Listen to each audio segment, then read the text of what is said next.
This is Every Widow Thing. Before we start this episode, we do want to give a shout out to Sweet Pearl, Holly's dog. She had to put her down recently, and it brings up a lot of You're going to make grief. me cry. I know, it does. It is It is such a painful thing. It was really hard.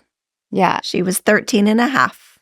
Well, and it's also an extension of your husband. It was just weird, like all the flashbacks of like when Toby and I picked her up from, when she was a puppy, and when we showed her to the boys, and it's like weird. All these flashbacks were just like floating through my head. And seeing your kids as they've grown up with Pearl. Now, the hardest part was watching Zach say bye to her. It's heartbreaking. It really is. Anything our children go through hits us twice as hard. Yes. Today's episode is brought to you by Roger Brooks and his team at Strategic Investment Management. As an Austin-based fiduciary financial advisory firm, Roger and his team bring decades of experience and empathy to help people regain financial control through life's ups and downs so you can move forward with confidence. All right, well, we are ready for our guest. Most people have heard of hospice, but they really don't understand what that means until they are living it in real time, which is not the best way to learn about hospice care. So we have a great expert here. She's my good friend, Arnetta Robinson. She is currently the chairman of the board for the Pacific Hospice and Palliative Care Foundation. She's a community relations manager at one of the largest hospices in Orange County, and she is here today to educate us on all things hospice. Arnetta, thank you for joining us. Hey, Arnetta, I'm Lacey. I'm Holly. And Keira's not here today. We're pretending. Well, actually, this is Keira right here. That pillow. We should have brought her face. She's looking really good. Yes, she's on a European. She's visiting her oldest daughter. My pleasure. I'm so honored to be here with you guys today. How long have you been in this field? I've worked in hospice for about 22 years now. Wow. Oh, wow. Wow. So you've really seen it develop, because I would assume that when you first started, people weren't as aware of it or maybe using it as much. Is that a fair statement? Fair statements. I actually got into hospice because my sister died without hospice.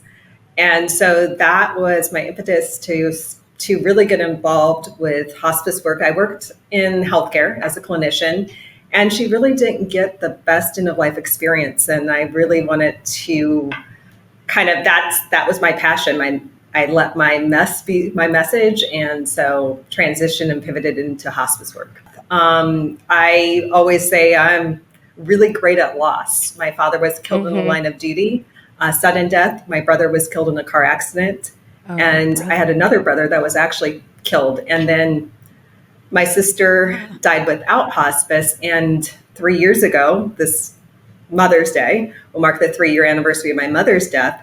She had a beautiful end-of-life experience, and I was able to give her the gift of hospice. You are definitely an expert on loss and grief. So we're really excited to have you here with all of your knowledge and personal experience. Can you explain what is hospice? Like, just start there. Yeah, let's start there. Well, hospice was introduced in about 1972. It is a benefit that is covered by most insurances. And in the nation, we really look at the Medicare Part A benefit. So it is a program designed to meet the clinical needs of an individual, the emotional needs of an individual, and the spiritual needs of an individual at end of life. So it's a comprehensive interdisciplinary team approach consisting of a physician, a nurse, a supplemental bath aide, a chaplain, volunteers, and most important, our bereavement coordinator, who follows our patients for 13 months after a loved one has died, just to make sure that the family is coping well. There are different levels of care that are integrated into the hospice program to meet all the needs of an individual. Most of our patients, we see them make intermittent visits. However, there are other levels of care in hospice that we tap into if a patient has a crisis situation. And we coordinate equipment, supplies, and medication. And our goal is really to walk alongside our patients and their families during this time in their life. Who qualifies for hospice? Because I feel like sometimes it's someone that is 2 weeks away. Sometimes it's 3 months away. When would we know when that time is? Like, how do you know when it's near? I'm so glad you asked that, because unfortunately, people get hospice too late and we can't really make an impact in their life. So most of the time, it's the national length of stay for hospice in the nation is 14 days. And so really it's that shift. It's when we, in the medical community, we have to be brave enough to open up the conversation. So if we're looking at an individual and based on their clinical needs, if we ask ourselves, would we be surprised if this individual died in the next 6 months? And if the answer is no, we wouldn't be surprised. We should open up that conversation, lean into having these uncomfortable conversations, because if you do qualify for hospice and you do get on sooner, studies show you live longer and you live a better quality of life, and your family is really supported and prepared to what is coming up next. So it just provides a good death and a good dying experience. Even though this work is so hard, it's so important. When we start to see patients who have nutritional changes, that's a big shift. That's, our bodies are very robust. And the biggest system is our digestive system, our immune system. So we see these patients bouncing from home to hospital to skilled nursing facility, and they have an overall decline. So as we walk through life with our loved ones who have serious illness, start to pay attention. Because I think for a lot of people, you kind of think, oh, well, if I call in hospice, we're giving up. We're basically just pushing them into the light, so to speak. I mean, we have to do that cultural shift in the nation, because hospice is that forbidden taboo word. We think if we say it, it's going to happen right away. And sometimes it does. The shortest amount of time I've had a patient on is a couple of seconds, and the longest is 4 years on hospice. Oh, wow. That was going to be my question. There's not a time limit on hospice like that Medicare covers, or? As long as a patient qualifies, the beauty of hospice is we're always evaluating to the needs of our patients. And sometimes our patients graduate from hospice because they actually get better. I had to discharge a 106-year-old patient from hospice. Oh, wow. It's just doing this work, and it's so important that we access at an appropriate time, and patients can be on hospice as long as they're having a decline. I think mentally people start to lose their will to live if they're constantly going from their house to their hospital, to a rehab place, back to the hospital. They just get exhausted, right? Tired. It makes sense that they may, I certainly tired. think I might live longer if I was just at my own home with my family. But can you explain, what does it look like? What exactly is happening? I know there was a bed that was delivered and then a big bag of drugs that they put in the refrigerator or something. But can you kind of walk us through the process? I'll walk you through. I always say we labor coming into this world, and we also labor going out. No two deaths are alike. No two hospice experiences are alike. So and this is the beauty getting hospice in sooner, because you get to create what's important, what you want to do, how you want to live your life. So the first step is getting an order from your physician. Once we get that order, we make an appointment, we go out, we sit with the family. And I always say, the clinical information, I just put that aside. I want to know about the person. I want to know what their goals are. So we sit down and we evaluate for things like equipment, which is covered under hospice, medications. We do keep a comfort kit. So that bag of medication in the refrigerator, it's a comfort kit. And most people assume that we come in with morphine and we're going to give you morphine and you're going to die really soon. Some people use it, some people don't. It's just in an emergency. And then we start to assign a team, a dedicated team that's going to walk with you. These individuals are there to support not only you or your family. So we talk about from a clinical standpoint, we talk about pain management. We have a social worker on the team that offers emotional support, having difficult conversations, sometimes with family members on processing the whole idea of dying, making sure you have your affairs in order, your mortuary in place, because we do contact the mortuary when a patient dies. We also offer that spiritual support, so you get that. And it looks different. I mean, I've had a patient who recently, he went skydiving. I had a patient that was on hospice? Yes. If you have the energy, if you have a pulse, you're alive. Really, the point is that you have all the say in how you want to live these final days. So if you want to go skydiving, yeah, interesting. Yeah, you always think about it because on TV they show hospice as they're all still lying in the bed just waiting to get their morphine and dying. And I'm realizing now that that's not it at all. It's just there for them as they're transcending or whatever. Transitioning, yeah. But I think that's how our society thinks of hospice. I mean, my dad was on hospice very briefly. I was not around because it was 2 months after my husband had suddenly died. But I remember on the phone with my mom, and I was like, you need to call hospice. And she said, well, that's for people that are dying. And I'm like, he's dying.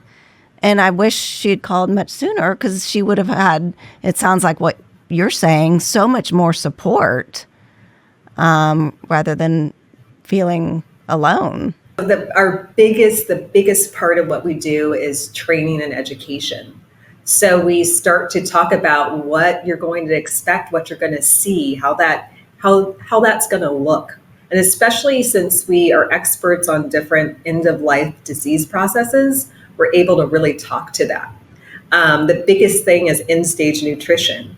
I come from a family of 9. Food is, the heart of our family. And so even when my mother was kind of at that point where she was transitioning, she stopped eating and drinking. And my brother was like, we need to get her an IV. She's dehydrated. My sister was making food all the time, but her body just didn't eat it. Mm-hmm. So we start to have these conversations about what that looks like.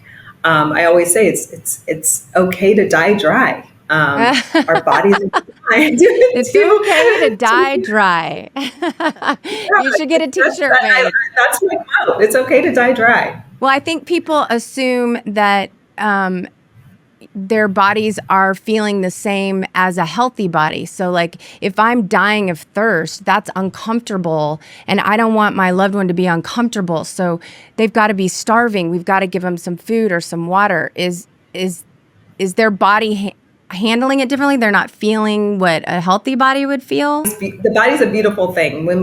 I talk about we labor when we're coming into this world, we labor when we're going out. Our body knows what to do. So when you're born, you don't just start off with a steak and eggs. You start off with breast milk and formula. Then you graduate to cereals, to finger foods, to hearty foods. You kind of go in the opposite direction at end of life. And that dehydration that people experience at end of life actually kicks off some hormones in our bodies to help with pain and aid in with those types of end of life discomforts. And our digestive system slows down. So that food and hydration sometimes doesn't have anywhere to go. So we always talk about risk and benefits of everything. Sometimes I've had a patient who had a Big Mac and a shake before they died. I've had patients who've gone 3 weeks without any food or anything. Again, it's just very unique to the person and the individual.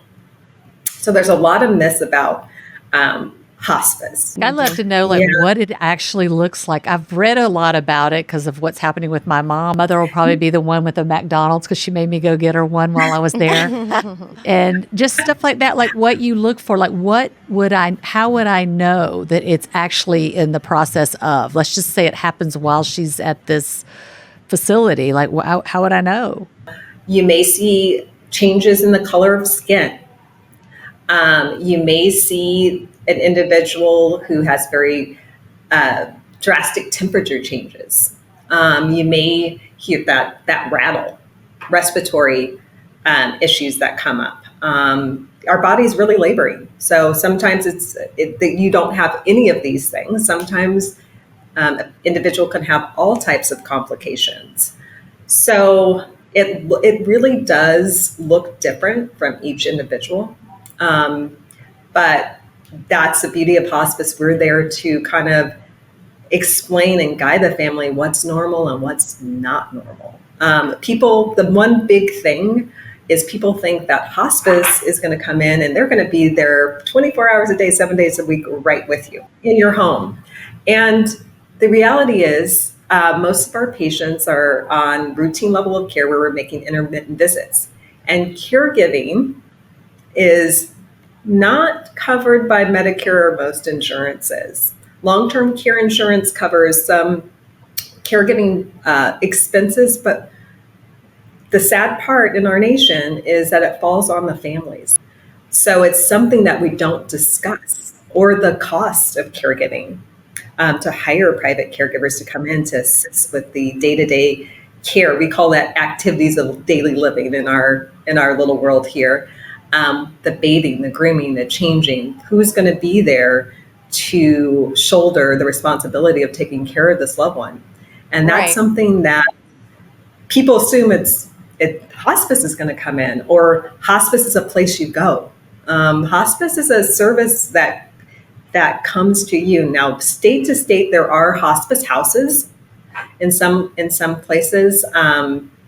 California, we have a hospice house here in Orange County, but it's a daily rate that people have to pay to live there. My grandmother was at a regular facility, which is probably what my mother would be, and then that they would bring in hospice. So that's why I was asking, like, how would they know? Mm-hmm. Yeah, the medical team has to say, look, there's no. I think that's what you were saying earlier, right, Arnetta? That y'all need to educate the medical team and make them understand. Look, when you think there's nothing more that you can do, that's when you suggest hospice. Like, the doctors typically suggest it?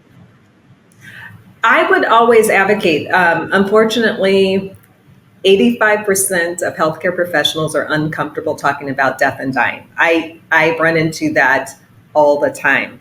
You have to be an advocate for yourself and your loved one. It's sitting down with your team and saying, this is my goal. Or if you have cancer, with your oncologist, I'm in the fight, but at this point, I just don't want any other treatment options. I want to explore something else. It's a shift going from curative to my friend's father did that. Yeah, he just said he was in the hospital. They were doing all this stuff. They were about to transport him to another hospital, and he said, I'm done. I don't want to do any of this. I just want to live out the rest of my days at home, watching TV and hanging out. And that's when hospice was called. So yeah, it's a hard thing to be able to recognize that your loved one, I mean, we don't want to say goodbye. So we don't, and it's hard, and you have to listen to your loved ones. I just sit there sometimes and listen. And when I hear an individual say, I'm tired, I don't want to do this anymore, I don't want to go to the hospital, I just want comfort. Mm-hmm. Those are key indicators of that shift and that transition. And it's so hard because I see so many patients going through so many unnecessary treatments because their loved ones don't want to let them go. Right. Well, and with Lacey, her mother is in memory care, and she's nonverbal now, right? She doesn't talk much. She's still eating really well, so I always thought that was an indicator that she was still doing okay. But from what I'm hearing from you, someone can eat a Big Mac and then the next day they're gone. But she sleeps an inordinate amount of hours. Most hours she's asleep. She's awake probably 4 a day. If we start to see an individual that's sleeping more, they're withdrawing, they're it's we have to be brave enough to say, can we have that hospice conversation? Mm-hmm. And that's all it is in the beginning, just a conversation. It's not like you say the word hospice and people come running in and grab your loved one and take them to your house. You know, I mean, it is a conversation. Yeah. Talking about this earlier, we all should have an advance directive. We should all talk about what we would want at end of life. And it's the biggest gift you can give to your loved one is filling out that advance directive. Do you want aggressive treatment? What does that look like if you're in an accident? What type of life-saving measures do you want? Because having those things memorialized, anybody over 18, I say, should have an advance directive. In the state of California, we have the PULSE form for our patients who we suspect have a year or less, and it's a physician order for life-sustaining treatment, and it talks about your code status. Do you want CPR? Do you not want CPR? Do you want comfort treatment or full treatment? Mm-hmm. Do you want a feeding tube or not? Or opt not to have a feeding tube? So these are all conversations that we should start having when we're healthy. But Arnetta, part of the conversation, it sounds like, I mean, and Lacey, I'm sorry we keep using your mom as an example, but she is sleeping all the time, but she's eating. I mean, like, what advanced, what communication could you have had with her before this? What are those questions? If you're sleeping 20 out of the 24 hours a day, what do you want us to do? Like, because there's nothing they can do in terms of, there's nothing to dial down. There's nothing to, she's still breathing. She's still sleeping. She's still eating. And she doesn't move much. They're taking care of all her basic needs now. She's not walking. She's not doing any of that anymore. But there's nothing to take off. She has a pacemaker. Yeah. But other than that, I don't know. We just started. It's our job to demonstrate that a patient, when we do our evaluation, we're taking the whole medical history into view. So you don't. So what I'm hearing is you partner with the family or the patient. We don't have to have all the answers and know everything when we go in. We just say, "Hey, we'd like to have this conversation," and then we'd like to have the conversation. Yeah. And then the evaluation, when we're pulling all of those medical records, when we're kind of demonstrating that a patient is appropriate, because there's going to be a shift. There's going to be something that happens. It's either an infection or a crisis situation that is emphasis to hospice care, when we should be having the conversation.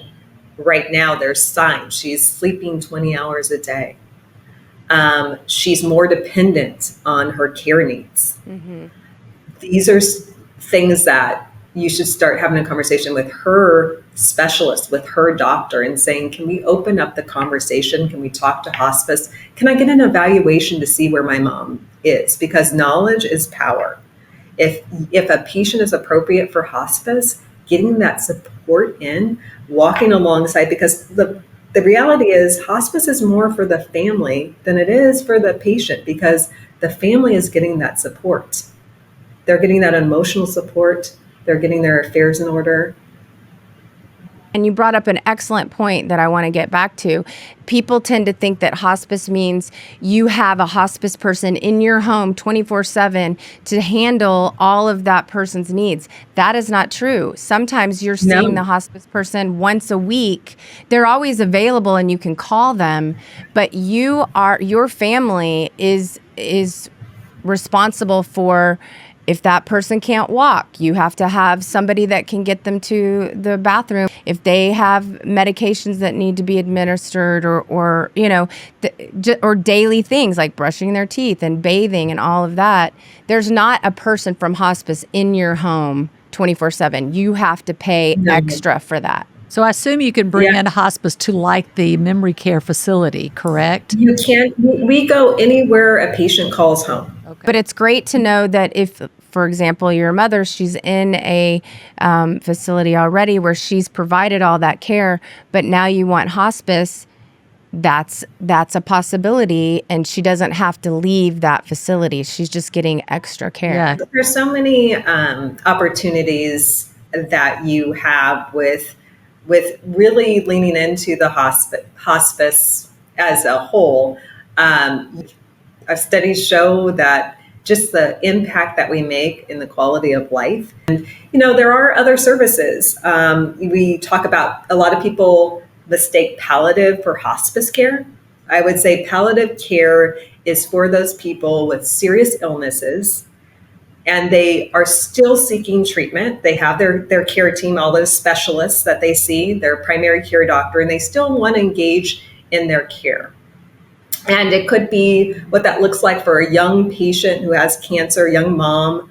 Maybe her pain isn't managed. So that palliative team is that support that wraps around her to talk about how they're going to manage her pain. Or it's a social worker coming in to talk to her children on navigating the disease and what that looks like for them.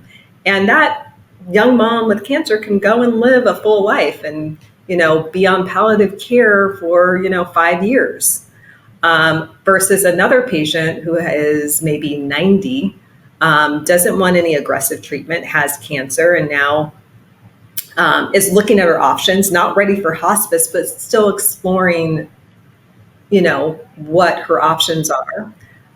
She has a care team, a palliative team that can come and talk about goals of care, and that could be a bridge to hospice. Mm-hmm. But the misconception that palliative care is hospice, or palliative means that you're dying, that's not the care. It's just, I have a serious illness and I need a little more help. And the palliative team is really that compass that helps you navigate. And there's a lot of palliative programs throughout the nation. It's just finding access to that palliative program.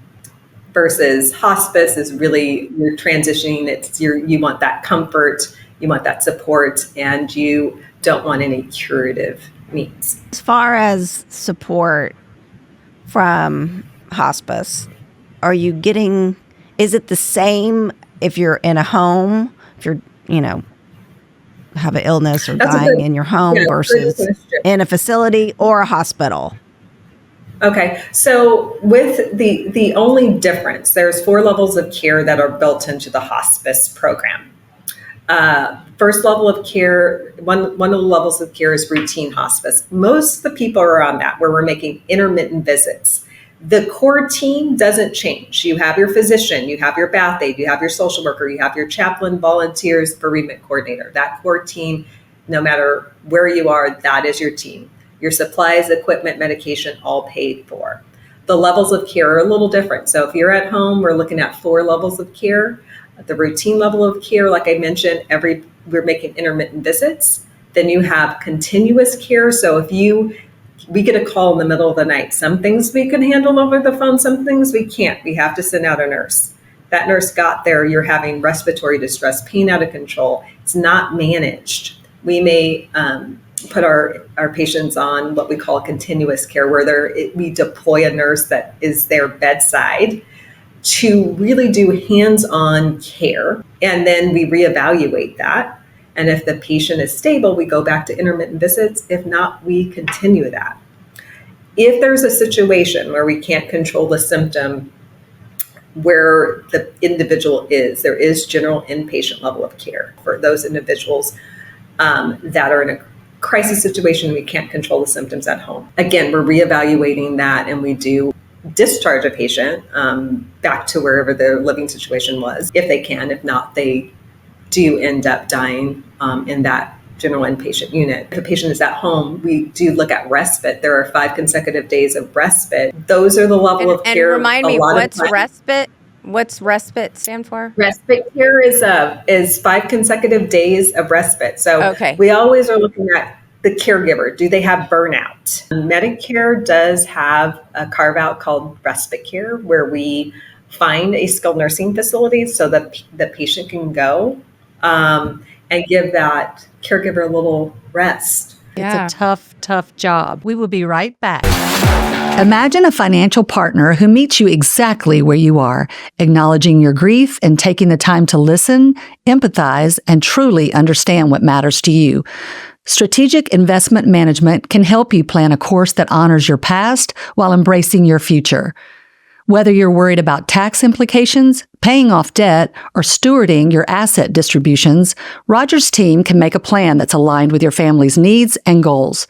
For more information, visit www.strategicim.com or give them a call at 512-341-9898.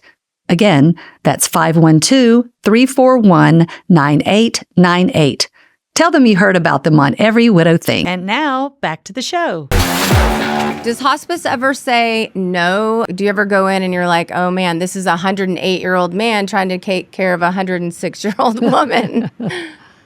I have that a lot. That's a scenario. We don't want to say no to anybody. We want to help. We're in the business of helping. So it's sometimes getting in there and figuring out what resources do we have. And unfortunately, the resources are limited. There is a financial impact to people with serious illnesses and the care that is required.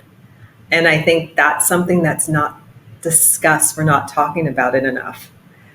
Because it is assisted living. You have a monthly bill every month that you have to pay for that care. You said that hospice typically is covered by insurance, but does it depend on your insurance as far as deductibles and things like that? Or is it free? Yes. Like, what's the story there? I always say that it's that book that you just get once a year that goes over all of your benefits, and you usually just stick it in the trash or on a desk or buried away somewhere. You always want to make sure that you pull that out, that you call if you're thinking about hospice, good idea to call your insurance provider and saying, do I have a deductible? What percentage is covered? Most of the time I find that hospice is pretty well covered. I mean, occasionally it's a 80-20, 80% covered, 20% out of pocket with private insurances. Medicare covers it at 100%, and you could find your hospice benefit on medicare.gov and search hospice benefit. It's right there.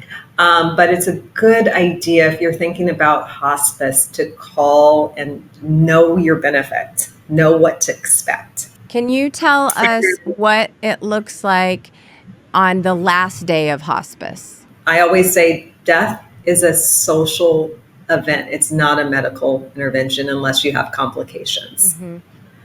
So what it looks like varies. It could be very peaceful where the patient is just, they have breathing changes. Sometimes there are complications with the end of life experience where they may be experiencing respiratory distress, and the hospice team is there to control that. Mm-hmm. If we know a patient is transitioning, we send our team in for daily visits. So we're touching base every day to make sure that a patient's supported. And sometimes that's not just a nurse. That may be our social worker for emotional support. That may be our chaplain for spiritual support. So it looks different. And then after the person passes away, hospice. You call hospice. Okay. Mm-hmm. You call hospice. And we call the mortuary. And depending, some people want a little more time with their loved one, so we coordinate with the mortuary, but we call the mortuary. That's another benefit of hospice. If you die at home without hospice, you do have to call 911. If you die with hospice, you call the hospice team. Okay. Yeah, why would you call 911? Because someone died. Because they have to confirm that they're dead. They have to. Yeah. Sometimes the coroner has to be involved with hospice. It's just calling the hospice, and we coordinate the mortuary. What do we need to look for in hospice care? I always say interview, just like you would if you had a serious illness. These are the most important people. They're coming into your home or wherever you call home. You're allowing them to provide care for your most precious possession, your loved one or yourself. It's always asking, are you going to have a consistent team? I always say, can I talk to another patient or family that you've serviced? Really, at word of mouth, asking friends, family, even your physician. I mean, my mom never talked about death and dying. She would always say, Arnetta, stop talking about what you do. Nobody wants to be depressed. Oh, right. But when she really embraced it, she went to one of my community events, and we had this gentleman his name is BJ Miller. He's a palliative care doctor, and he was talking about how at his hospice house in San Francisco, they sprinkle rose petals on each of the people that die before they go to the mortuary. And my mom just got this idea, and she says, Arnetta, okay, we need to plan out what I want. And she did. She said, when I'm transitioning, I want you to order flowers every 3 days. So there's roses there for everybody to sprinkle. And I would have never guessed. And she planned her whole funeral too. And it was a surprise to me because she had doves that she wanted us to release, and she knows I hate birds. But it was beautiful because she got to do that. And so it's just finding you have to connect with that person. I mean, anybody can come in and tell you what they're going to do, but you have to really trust in the team that's going to provide and walk alongside you. So I just say interview 3 hospices. Make sure that they have a dedicated teams to meet each level of care, and their response time, and how do they support that? Because when you have an emergency, you need to know that your team's there. All good things. Really I'm sitting here and I'm like, okay, I'm not too young to sit down and write out like things like, I want some rose petals on my face. When I want them to play some Duran Duran music while I'm transitioning, and I teased my mom. Those are the things. Yes, it is. My mother, before she was in the facility, they have everything all written out. The 2 of them do. And I said, look at you, still controlling things even after you die. It's kind of relieves you of the stress of wondering. Yeah. We have to change our thoughts about death and dying, because everyone's going to do it. And there's so much fear around it and so much secrecy and silence. This is the biggest event of your life. Why shouldn't you plan and celebrate that? Again, there is sudden death, there's gradual death. But as hard as this work is, I do find beauty in this time in one's life. I see beautiful things happen. Funny story, I had a lady who was the barrier of hospice. She didn't want to go on hospice, and her daughter was like, Mom, why? Why do you want to go back to the hospital? And she's like, it's the best time. I have all of these great, when I call 911, the firefighters come in and they're nice, good looking. And then I go to the hospital and you get to see these good looking doctors. And, when I'm at home, I only have the caregiver in this small space. And if I go on hospice, I can't go to the hospital, and the fire department's not going. The firefighters aren't going to come. So I says, "What do you want?" And she goes, "I want a hot guy." That is hysterical. And I always think, I was like, okay, I just say the worst. I'll try to make it happen. I can't promise it. So a big part of what I didn't touch on is our volunteers. So there are a certain number of hours that we have to have in hospice provided by volunteers. So I found a volunteer, a guy. He was an actor, did like hot guy theater, and he would come and visit her once a week. Oh, and so cute. So much joy. And then you lose a lot with some of the treatments. And we had a patient, and she lost all of her hair, her eyebrows, and she's like, Arnetta, I just want some eyebrows. So the foundation was able to give her some eyebrows, some tattoo eyebrows. Aww. And so you see, family members. I had another patient who hadn't seen his brother in 30 years because he just couldn't afford to make the trip to California. So, having the foundation support to get his ticket to come so he could see his brother. What's the name of the foundation, Arnetta? Because you can donate to the foundation, and then they are able to provide these kind of Make-A-Wish lists. That's what I was thinking too. We just changed it to Living and Dying Pacific Palliative and Hospice Foundation. So it was a mouthful. That is a mouthful. I was having a hard time with just saying palliative. Palliative. We really wanted to focus on hospice is about living. So Living and Dying Foundation. So I like to know that I could have a hot guy at the very end. I may not have him now, but I could have him at the very end. I'm really curious now because can you share some other like interesting last wishes or whatever? Or I need some ideas. Yeah. We had this one woman, because I get invited into these conversations, and she just had this beautiful conversation with her daughter.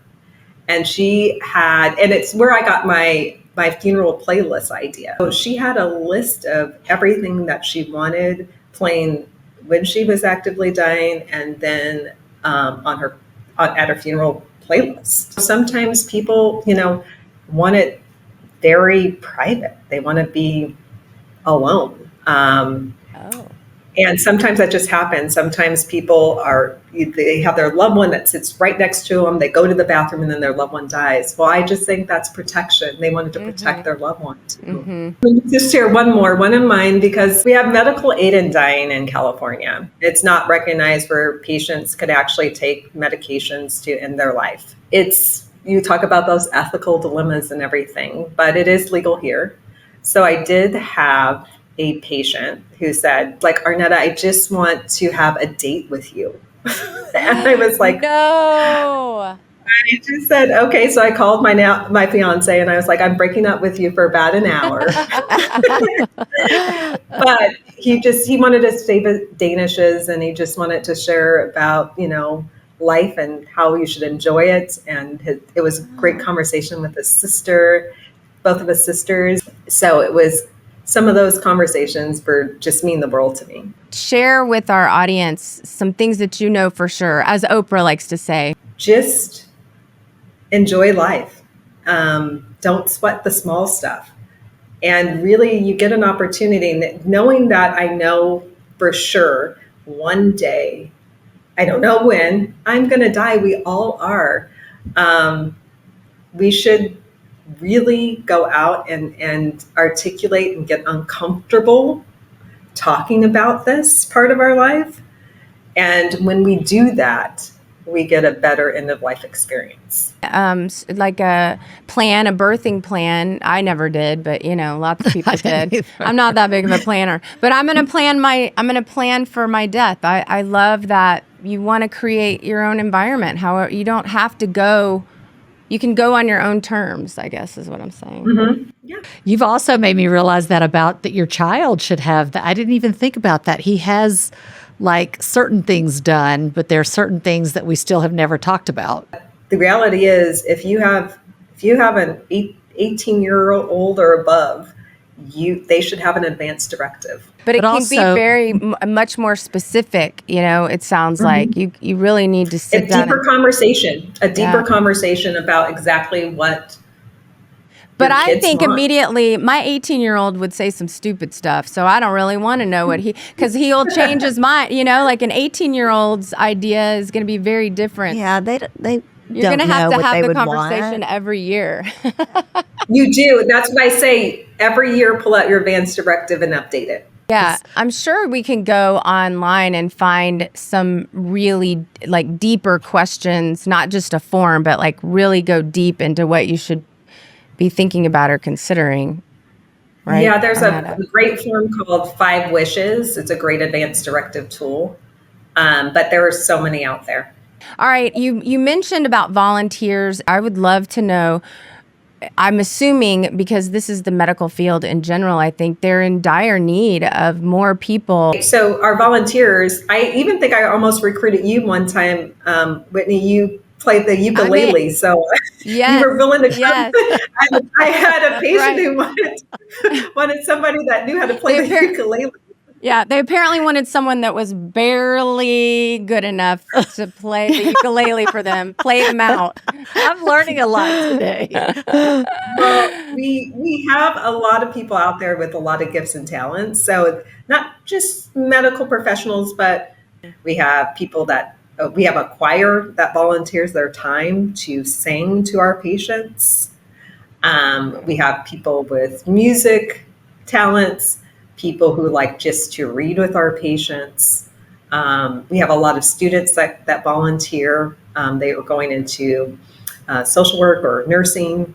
So everybody has a special gift. And if you have the gift to give to others at end of life, then I would always recommend contacting your local hospice. We're always looking for volunteers. Well, I'm excited now to plan all my death wishes and my playlist, and it changes your perspective on the whole experience, because it is an experience and it's the last experience. So let's make it really fucking awesome. And you have to make your photo. You have to put your photos that you want shown at your. Oh, I'm sure, Arnetta, you probably have already thought of this. You have to make a folder with all the photos that you want shown at your memorial or funeral.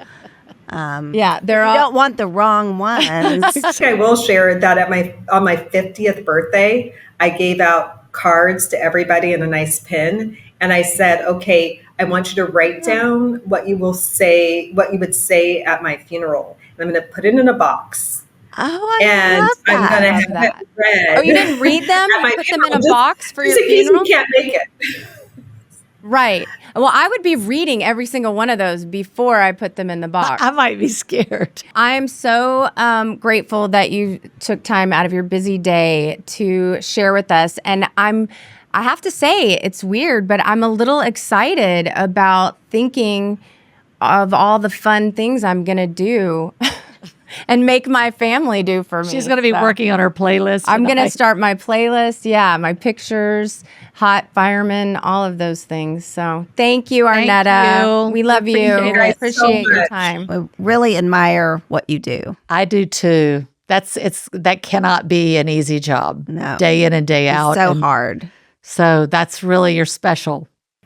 Well, thank you. It is a blessing to take care of these individuals. They give me more than I probably give them. So thank you for having me today. Pearl, give me the side eye. Pearl, do you want a bone?